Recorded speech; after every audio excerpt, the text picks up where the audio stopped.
Enfatizar um pouco sobre o nosso trabalho missionário, despertar um pouquinho mais a igreja nesse lugar a respeito do trabalho missionário. Amém? Glória a Deus. Aleluia. Aleluia. Vamos lá. No capítulo 17 do livro de 1 Reis, versículo 1, diz assim a palavra de Deus. 1 Reis, capítulo 17, o versículo 1. Então Elias, o tisbita, dos moradores de Gileade, disse a Acabe: vive o Senhor Deus de Israel, perante cuja face estou, que nestes anos nem orvalho nem chuva haverá, senão segundo a minha palavra. Depois veio a ele a palavra do Senhor, dizendo: vai-te daqui e vira-te para o oriente, esconde-te junto ao ribeiro de Querite, que está diante do Jordão, e há de ser que beberás do ribeiro, e eu tenho ordenado aos corvos que ali te sustentem. Foi, pois, e fez conforme a palavra do Senhor, porque foi e habitou junto ao ribeiro de Querite, que está diante do Jordão. E os corvos lhe traziam pão e carne pela manhã, como também pão e carne à noite, e bebia do ribeiro. E sucedeu que passado dias, o ribeiro se secou, porque não tinha havido chuva na terra. Quanto podem dizer amém? Amém. Meus amados e queridos irmãos, o capítulo 17 do livro de Reis nos traz uma palavra tão poderosa no tempo de crise e de dificuldade que a igreja está passando, não somente no Brasil. A crise, ela é mundial. Nós estamos trabalhando 20 anos na cidade de Cochabamba, em Bolívia. Desde que chegamos lá, enfrentamos a mesma dificuldade financeira, porque Bolívia não tem uma indústria, não é um país desenvolvido industrialmente. Então carecemos muito em todos os aspectos. O crescimento do trabalho lá é devagar. Não temos recurso econômico. Falta obreiros. Não temos obreiros. A formação de obreiros e líderes é bem devagar. Por isso que eu digo para vocês: valorize a igreja Assembleia de Deus. Aqui vocês têm obreiro, que é uma bênção. Pregam, cantam, oram, jejumam, expulsam demônio, curam os doentes.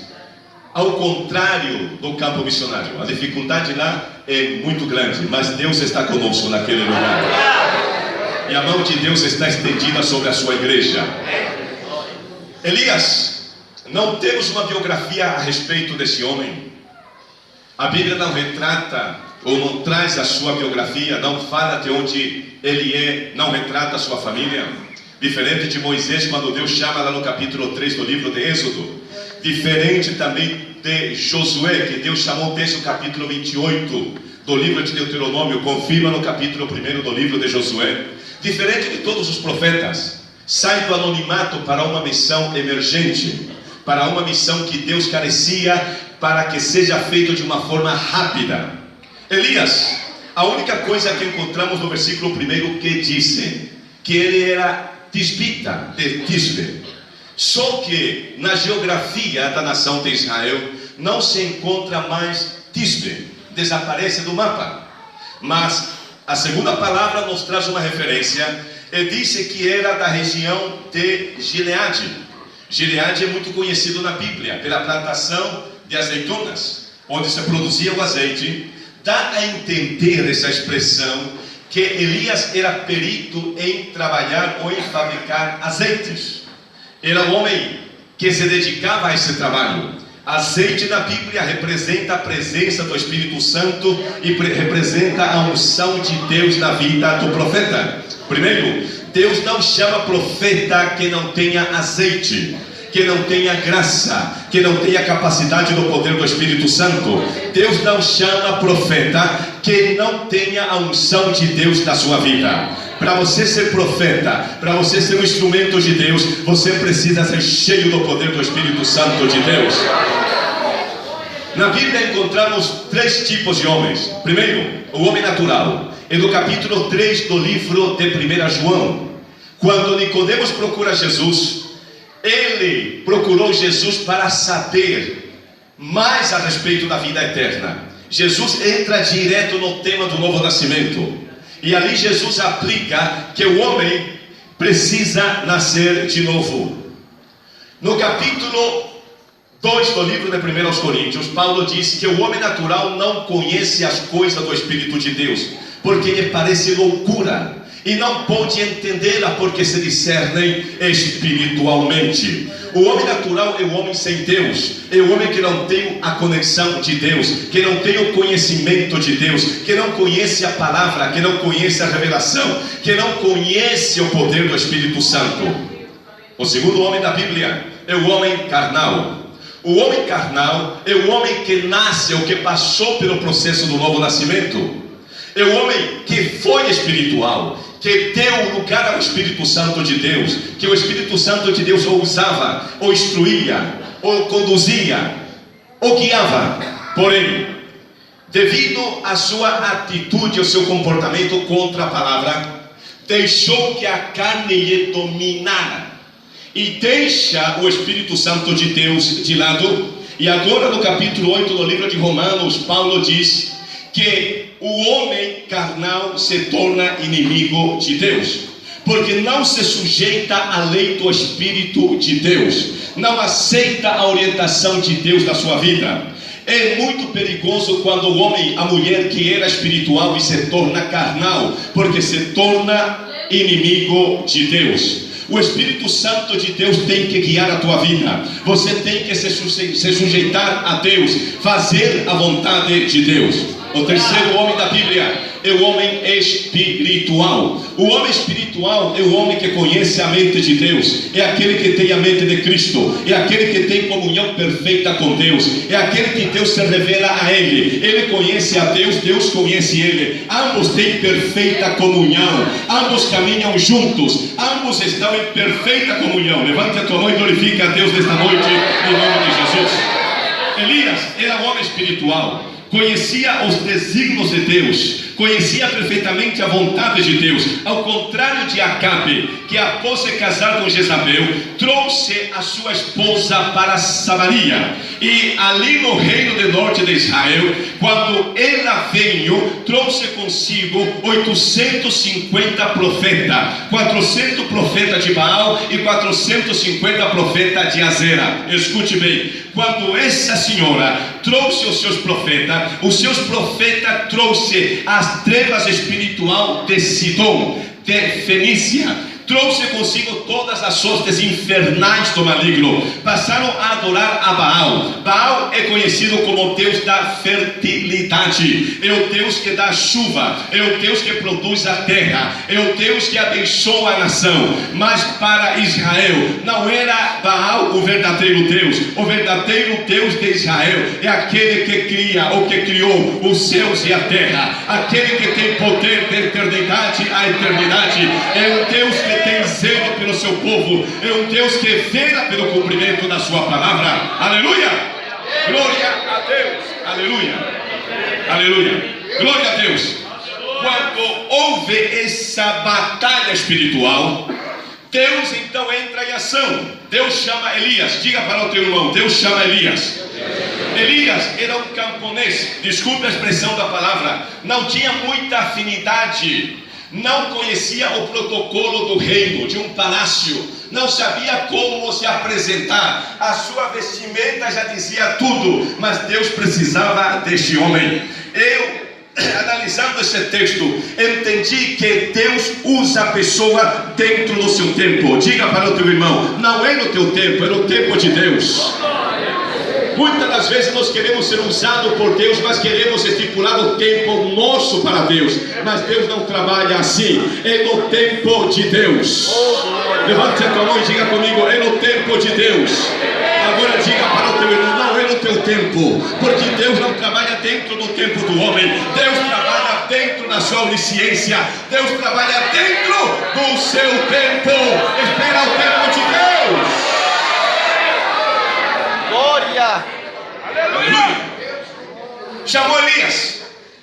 E Elias foi. Ele foi no palácio. E ele profetiza. Escute bem. E a profecia foi o seguinte: vive o Senhor Deus de Israel, perante cuja presença eu estou. Não haverá chuva nestes anos, nem orvalho, senão segundo a minha palavra. Elias disse: eu conheço a Deus. Por favor, meu irmão. Vive o Senhor Deus de Israel, em cuja presença eu estou. Que autoridade tremenda do profeta. Eu estou diante de Deus. Em outra palavra, eu conheço a Deus. Eu vivo em perfeita comunhão com Deus. Ele me conhece e eu conheço a Ele. Glória a Deus. Deus precisa de mulheres e de homens que estejam na sua presença. Escute bem. Quando falamos sobre a presença de Deus, lá no capítulo 33 do livro de Êxodo, Moisés disse para Deus: Senhor, se a tua presença não for conosco, não nos faça sair daqui, porque a presença de Deus é a própria glória de Deus. A palavra glória vem da palavra hebraica Shekinah. Shekinah, traduzido tanto para o espanhol como para o português, significa aquele que dá vida. A glória de Deus transmite vida. Elias dizia em outra palavra para Acabe: eu tenho vida de Deus na minha vida, eu tenho autoridade de Deus na minha vida. A igreja tem que ter a presença de Deus. Uma igreja sem a presença de Deus não tem a sua glória, não tem vida. Levante a tua mão esta noite e glorifique a Deus. No capítulo 10 do livro de São João, quando Jesus falava a respeito da sua glória, ele disse: eu vim para que vocês tenham vida, e que tenham vida com abundância. Jesus dizia: eu vim trazer a minha glória dá vida. A minha glória transmite vida. A minha presença dá vida. Onde Jesus está, tem glória. Onde tem glória, tem vida. A mocidade tem vida. O ministério tem vida. Círculo de oração tem vida. Os cooperadores têm vida. Os músicos têm vida. A glória de Deus está presente, porque Ele deu vida para a sua igreja. Aleluia. Glória a Deus. Não haverá chuva, nem orvalho, nem chuva. Escute bem. Como começa a chuva? Por onde começa a chuva? Algum climatólogo aqui? Como começa a chuva? Ou por onde? Começa aqui. Diga, pela terra. Quando o sol aquece, o orvalho que cai pela noite evapora e sobe. Quando sobe, a nuvem se condensa, se junta e produz a chuva. Diga para o teu irmão: Elias não era um climatólogo. Ele não sabia o que ele estava profetizando. Não, mas Deus sabia. Diga para o teu irmão: Deus sabia. Elias não sabia que para haver chuva tinha que ter vapor da terra, e que tinha que subir esse vapor, que tinha que se condensar e depois cair novamente como gotas d'água. Ele não conhecia disso. Mas nós não precisamos conhecer muitas coisas. O importante é conhecer somente a vontade de Deus e fazer a sua vontade. Levante a tua mão esta noite e glorifique a Jesus. Elias disse: oiga, não haverá orvalho nem chuva.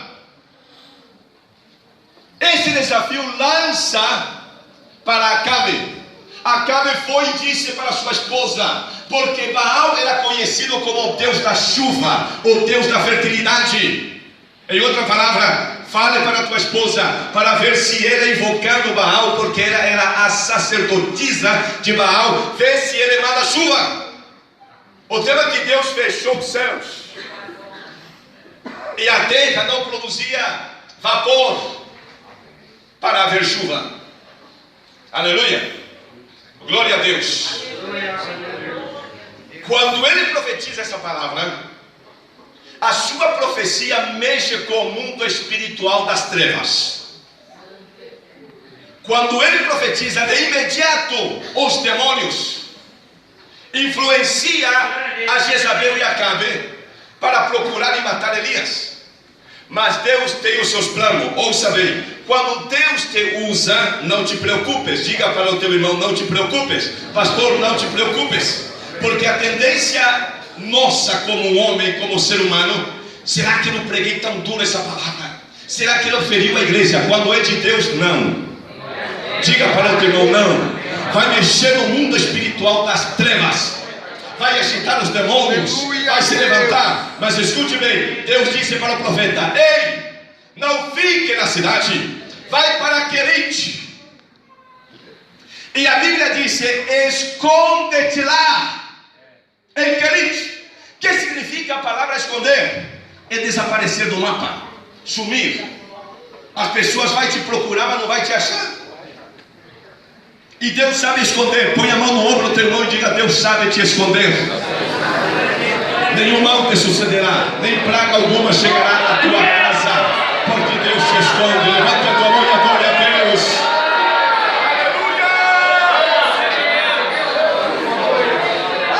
Glória a Deus. Esconde-te. Onde fica Ribeiro de Querite? O Jordão tem 4 braços, e um dos seus braços justamente forma aquele ribeiro. O ribeiro de Querite está quase perto de uma montanha, isolado, lugar que na mentalidade do homem dificilmente alguém iria lá para se esconder. Um lugar solitário. Mas Querite tem um significado.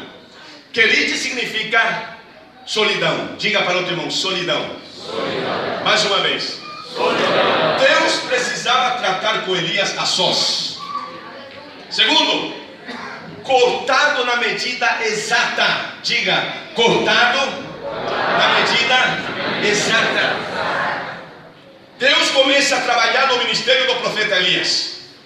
Falei no começo que ele era um camponês, que não tinha muita habilidade de se expressar, a sua forma de atuar. Deus nos chamou assim. Mas Deus trabalha em nosso caráter. Não podemos continuar como fomos chamados. Tem cristão que diz assim: eu me converti assim e eu vou morrer assim. Diga: Deus não quer que você morra desse jeito, não.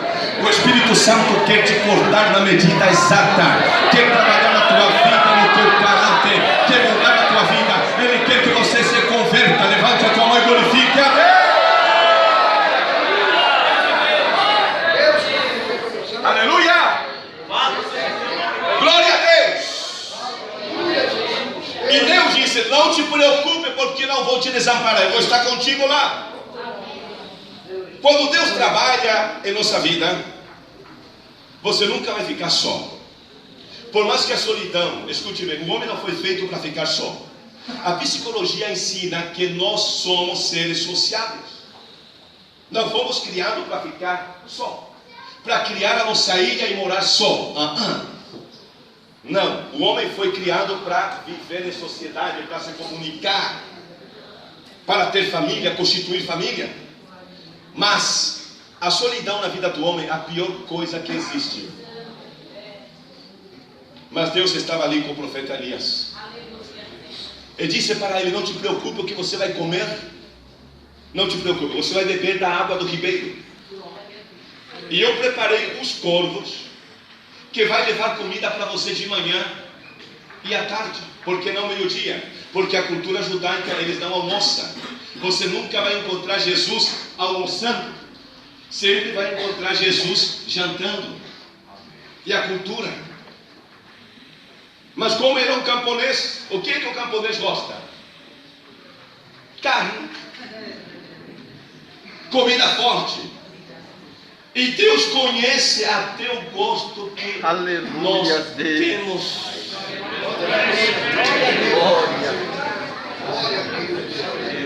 Deus cuida de nós em nossos mínimos detalhes.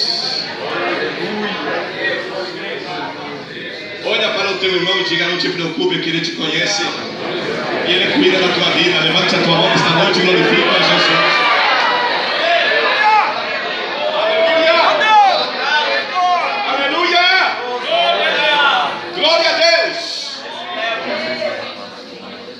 Que tipo de aves são os corvos? Carnívoro. Não são os urubus que a gente pensa, porque no Brasil quase não tem corvos. A ciência disse que são aves inteligentes. O corvo tem a inteligência de uma criança de 7 anos de idade. Ouça bem. Que facilita a comunicação. O burrinho só serve para ser montado. Diga para o teu irmão: o burrinho só serve para ser montado, para Jesus ser glorificado. Mas os corvos para sustentar. No capítulo 8 do livro de Gênesis, a primeira missão que Deus deu para os corvos, eles falharam. Quando Noé, depois de 40 dias de chuva, abre a janela da arca e solta o corvo, ele foi e voltou, porque não tinha lugar ainda para pousar. Soltou pela segunda vez, a água já tinha secado, já tinha lugar onde ele vai se alimentar, então foi embora. Deixou Noé na saudade. Aí ele tem que mandar uma pomba. Aí Deus chama os corvos e diz assim: escuta, vocês falharam na primeira missão que eu lhe dei lá no livro de Gênesis. Eu vou te dar a segunda oportunidade. Não me fales. O homem da primeira oportunidade. Na primeira esquina, se falharmos, estamos fritos. Mas com Deus não. Diga para o teu irmão: Deus te dá a segunda oportunidade.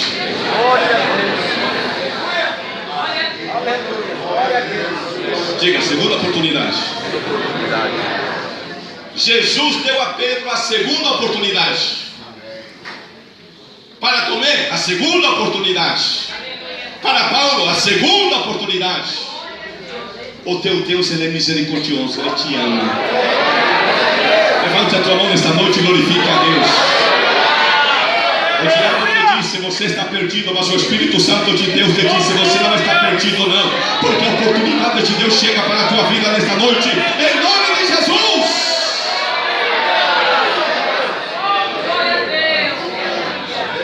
Vocês vão levar pão e carne pela manhã e pela tarde. Se a crise é uma nação, de onde vem o pão e carne para o profeta? Diga para o irmão: do palácio de Acabe. Aquele que te persegue, aquele que quer te matar e que quer te destruir, é o que Deus vai usar para te abençoar. Deus é especialista para fazer isto, para virar, para mudar situações. Todo dia ali estava pão e carne. Tarde, pão e carne. E Deus disse para os corvos: vocês vão levar, não vão comer. Que tribulação que esses bichinhos passaram. São carnívoros. Carregar carne sem direito de comer. 6 meses, diga comigo, 6 meses no ribeiro de Querite.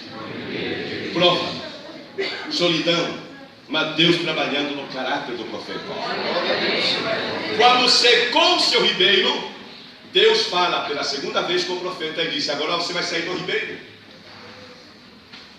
Vai para Sarepta, em Sidom. Sidom é na Fenícia, a terra de Jezabel. Sidom é o lugar onde se fabricava o deus Baal, a estátua de Baal. Ali se preparavam e saía dali para ser adorado. Deus disse: você vai para Sidom, no centro da idolatria de Fenícia. Mas não temas, porque eu já tomei providência. Lá, uma mulher vai te sustentar. Nós pregadores, bom, eu não sou pregador, mas muitos pregadores sempre faz alusão concernente a essa palavra, que Elias pensava que a mulher seria uma grande fazendeira. Não é assim não, diga para o teu irmão, não. Deus especificou quem era a mulher, porque Deus não trabalha com a mentalidade, não brinca com a nossa mente. Deus não é ilusionista para te iludir. Diga não. Deus te fala o que é o correto, e Deus te transmite a verdade da sua palavra. Levante a tua mão nesta noite e glorifique a Deus. Levante a tua mão nesta noite e glorifique a Deus. Eu ordenei ali a uma mulher viúva que te sustenta. O que significa a palavra sustentar? Alimentar, cuidar. Veja bem, Elias foi. Quando chegou na cidade, a mulher estava lá, colhendo lenha. Ele chegou e disse para a mulher, saudou a mulher e disse: por favor, me dê um copo de água.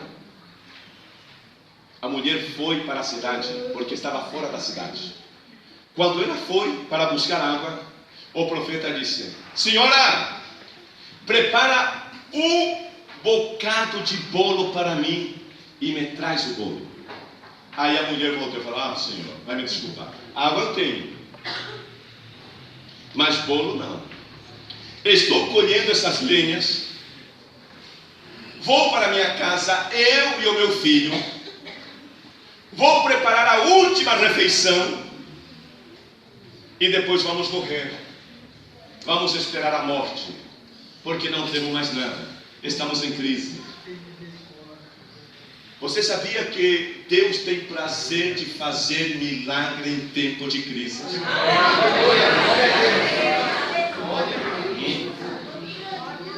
Os maiores milagres da história da Bíblia foi no tempo de crise. Diga para o teu irmão: você está em crise, mas Deus não. O mundo está em crise, mas Deus não. A economia não está bem, mas a economia do céu não está em crise.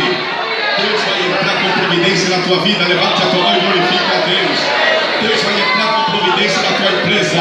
Deus vai entrar com providência no teu trabalho. Deus vai entrar com providência na tua família, na tua faculdade, na tua profissão. Deus vai trabalhar por você. Levante a tua mão nesta noite.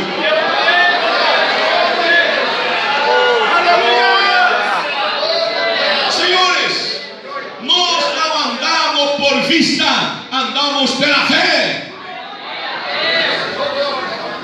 Glória a Deus. Aleluia.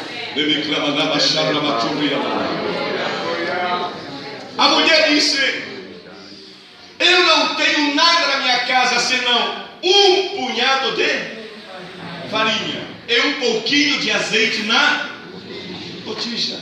O que é isso? Um punhado não cabe nem 200 gramas. Diga para o que não é nada. E aqui não é uma força de expressão, não. Era o que ela tinha. Nada. Era realidade. Um pouquinho de azeite. Vamos fazer o bolo, comer e esperar a morte. Um pouquinho. Mas aí o profeta entra em ação, porque a palavra de Deus estava com ele. E a palavra de Deus na boca do profeta tem autoridade. Diga para o teu irmão: a tua palavra tem poder. Mais forte: a tua palavra tem poder. Você vai receber o que você profetiza. Se você profetiza a palavra de vida, a palavra de vitória, a palavra de Deus, receberá a bênção de Deus. Não profetize miséria, não profetize coisas negativas, não, porque a palavra de Deus, ela é poder, é autoridade para nós.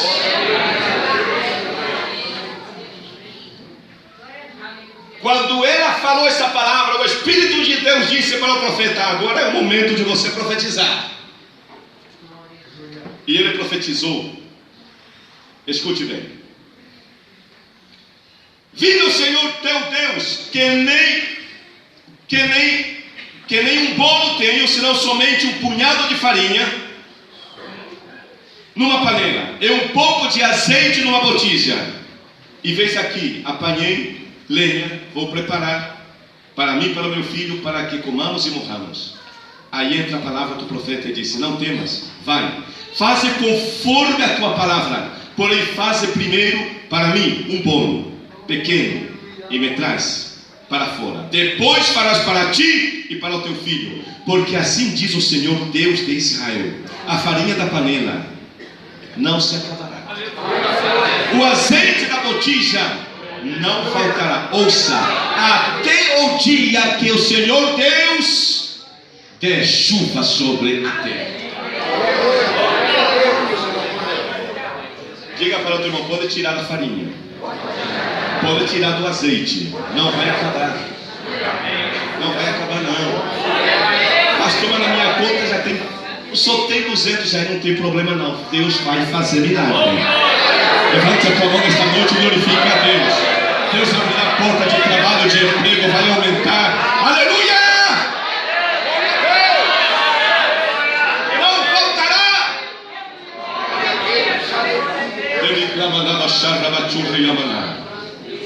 Até o dia que Deus dê chuva. Sabe quantos anos que o profeta ficou em Sidom, Sarepta? 3 anos. Comendo todo dia, pastor. Havia pão, havia água, azeite. Não faltou. A mulher destapava a panela, tinha lá 200 gramas. Abria a botija, 200 mililitros de azeite. Não diminuía. Continuou 3 anos. Diga para o teu irmão: não diminuiu. Não diminuiu. Não diminuiu. Não diminuiu. Deus vai cuidar da tua vida. Deus cuida da tua vida. Deus cuida da tua vida. Deus cuida de vocês. Deus cuida da igreja. Não vai diminuir. Levante a tua mão nesta noite e glorifica a Deus em nome de Jesus.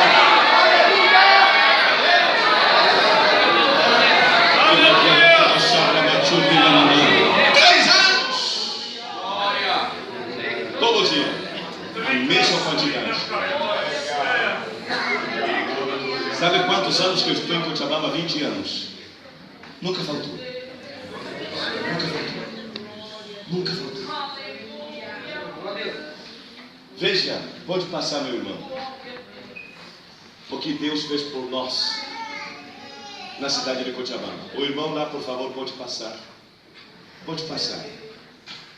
O trabalho começou no ano de 1960 pelo pastor Túlio Ferreira Barros, enviado pela igreja do Rio de Janeiro, São Cristóvão. Ele chegou no mês de janeiro, levou 5 filhos consigo. Lá nasceram mais 2 filhos para o pastor Túlio e a irmã Eunice. Pode passar, irmão. Pode passar. Ali está o pastor no dia que ele foi enviado pela igreja de São Cristóvão. Começou do nada o trabalho. Cochabamba era assim. Ali está o pastor Túlio, sempre de terno, como era o costume naquela época. Pode passar. Os primeiros crentes que foi batizado, 4 irmãos. Glória a Deus. Ele contou: eu tive o privilégio de conhecer o pastor. Eu fui para o Rio de Janeiro, e quando ele me viu, me abraçou. Ele sabia, espera um momentinho, irmão. Ele sabia que eu estava lá. E ele contou um testemunho. Marcos, o seu filho mais velho,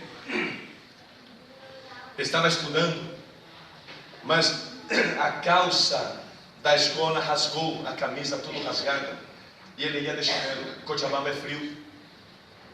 E os seus amiguinhos na escola começaram a zombar dele e falava para Marcos: você não é crente, rapaz, seu pai não é pastor, cadê o teu Deus? Como que você vai andar assim? Você não é filho de Deus? Tua roupa rasgada, sem sapato, camisa feia. Um dia ele chegou e falou para o pai dele, o pastor Túlio: papai, eu preciso uma calça e uma camisa nova. Eu preciso um sapato. Aí o pastor Túlio sentou e falou com ele: Marcos, não tenho dinheiro, meu filho, mas o nosso Deus cuida de nós. Ore, que Deus vai trabalhar. Passaram-se 30 dias, ele recebeu uma carta do Rio de Janeiro de uma irmã. Recebe a carta, abriu a carta e começou a ler. E na carta dizia assim: pastor Túlio, eu estava orando na minha casa e eu senti de Deus, o Espírito Santo de Deus falou no meu coração que eu tinha que te mandar uma oferta para você comprar um sapato, uma calça e uma camisa para Túlio Marcos, para eu frequentar a escola. Levante a tua mão nesta noite e glorifique a Deus. Deus conhece a tua necessidade. Ele chorou com lágrimas, ele contou. Pode passar. Ali está o templo que o pastor Túlio comprou. Ali era uma titeria. Os irmãos que já estiveram lá talvez já escutou a história da titia. A titia é uma bebida incaica. Ele escolhe o milho, um tacho bem grande assim, coloca água e pega o milho e deixa ali fermentando 3, 4 dias. Quando o milho fermenta, cresce o grão do milho. Aí eles pegam, se juntam ao redor daquele tacho, pegam o milho, masca e cuspe dentro do tacho. Essa é a titia, a melhor titia que tem, que é a região de Punã. Sim, vai ser uma bebida alcoólica. E ali era uma titeria. E foi o que o pastor Túlio comprou. Aqui está o pastor Josué. Lá só passou gente grande. O mais pertinho da turma sou eu. Pode passar, irmão. A igreja, depois de 30 anos, desculpe, irmão, que eu estou mal da garganta, viu? Desculpe. Depois de 30 anos, a igreja só modificou a frente. Pode passar. Os irmãos cantando ao Senhor. Pode passar. Em Quechua. Nós trabalhamos com descendente incaica, de fala Quechua. O altiplano, os irmãos falam Quechua. Em outra oportunidade podemos explicar melhor sobre isso. Pode passar, meu irmão. Essa é a igreja que eu assumi no ano de 1996. Quando o pastor Carlos Padilha sente de Deus no seu coração. E eu estava trabalhando na cidade de Rosana, lá no Pontal do Paranapanema. João Carlos, na época, era pastor de Mirante do Paranapanema. E um dia telefonei para João Carlos, 11 horas da manhã, uma sexta-feira. E brincando com João Carlos, falei para ele: João, será que você não tem uma congregação? Vamos trocar? Eu saio de Rosana e tu manda um obreiro aqui e me dê uma igreja perto de você. Éramos muito amigos. Irmãos, nessa brincadeira, o Espírito Santo de Deus toma João Carlos. E ele grita pelo telefone e diz: Júlio, Deus te quer em Bolívia, Cochabamba te espera. Eu me arrepiei, porque eu vi a voz de Deus pelo telefone. Glória a Deus. Levante a tua mão nesta noite e glorifique a Deus. Me levantei e falei para João Carlos: diga para o pastor Carlos Padilha que aceita o desafio missionário. Irei para Cochabamba. A minha esposa estava cozinhando na cozinha. Ela entra na sala, tínhamos uma mesa. Ela entrou na sala, eu me levantei, olhei para minha esposa e disse a ela: Wanda, nós vamos para Cochabamba. Ela deu 2 passos atrás, se segurou na mesa, quase caiu. E ela falou: quê? Vamos para Cochabamba? Eu falei: você está aí doido, Júlio? Como que vamos para Cochabamba? Não é assim que você faz. Você tem que orar primeiro. Como que vamos para Cochabamba de uma hora para outra? Nós não temos um preparo missiológico, não fizemos missão transcultural. Não é assim, você é muito precipitado. Aí eu falei: minha esposa, nós vamos para Cochabamba. Deus acabou de falar comigo. Sexta-feira ela passou o dia inteiro triste. Sábado, domingo, segunda, terça-feira fui para a cidade de Presidente Prudente. Me reuni com o pastor Padilha, o pastor João Carlos, a minha esposa e eu. Começamos a falar, o pastor Padilha começou a falar sobre a obra de Cochabamba. E me disse: Júlio, você vai assumir a primeira igreja Assembleia de Deus Boliviana. Você vai ser pastor presidente da primeira igreja. Eu falei: ganhei. Menino de 27 anos, aquela vaidade de ser presidente. Depois que a gente passa a ser presidente, quem voltar a ser diácono da igreja, principalmente no campo missionário. Falei, ganhei! Irmãos, sofremos. Pode passar, irmão, pode passar. A minha posse, pode passar. Ali está o pastor que me entregou à igreja. Pode passar. Cheguei no mês de maio, no mês de julho, batizamos 58 pessoas. Deus começou a cumprir a sua palavra. Levante a tua mão e glorifique. Pode passar, pode passar. Ali está o pastor Edson, que me visitou naquela época. Pode passar. Os primeiros obreiros consagrados, diáconos, pode passar. Quando derrubamos o templo velho, pode passar. O pastor Ari, o missionário finlandês, o lançamento da pedra fundamental, as escavações das sapatas, pode passar, irmão, pode passar. E ali começamos as colunas, pode passar. Pode passar, irmão. A primeira laje, continua. A minha família naquela época, Kézia, Samira e o Juninho, congregamos 4 anos ali embaixo. Pode passar. O pastor Carlos Padilha. Começamos a construção da nave do templo lá em cima. Pode passar, irmão. Pode passar. A galeria.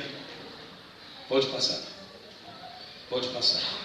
Passamos a congregar em cima 4 anos mais, sem recurso econômico.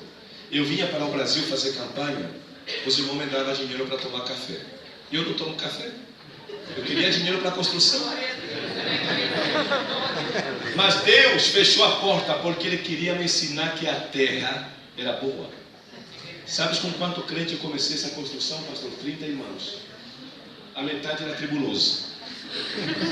Mas quando Deus fala, Ele cumpre a sua palavra. Aleluia. Põe a mão no ombro do teu irmão e diga: Deus cumpre a sua palavra. Aleluia. Pode passar.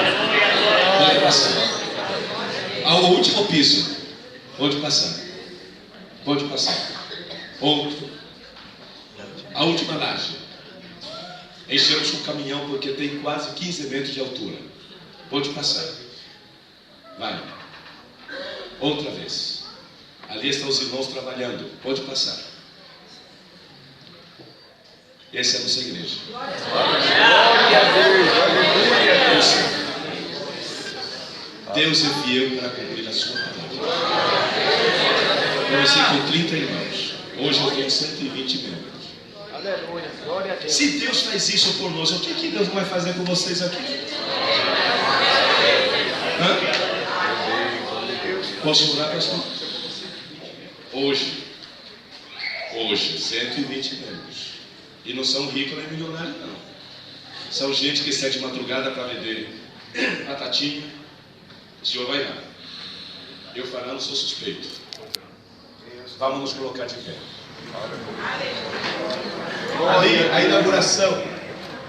Esteve o pastor Edson, o pastor. Na presença de Deus. Olha aqui de São Paulo. Não, o outro. Dedê, o pastor Dedê.